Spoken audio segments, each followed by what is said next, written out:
जिल्ह्यातील अवैध हातभट्टी दारू अड्ड्यांवर ग्रामीण पोलिसांचे छापे।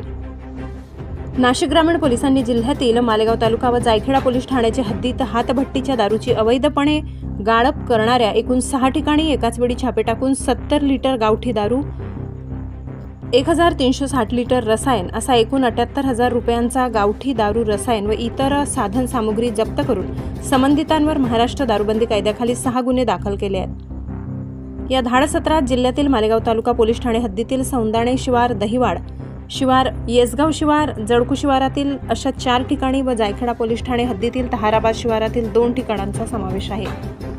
सदर मोहिमेदरम्यान पोलिसांनी अवैध दारू गाळप करणाऱ्या ठिकाणांवर कारवाई केली आहे। जिल्ह्यातील डोंगर, दऱ्या, नदी नाल्यांच्या लगत असलेल्या गावांमध्ये गावठी दारू हातभट्ट्यांवर छापे टाकून पोलिसांनी मुद्देमाल हस्तगत केलेला आहे।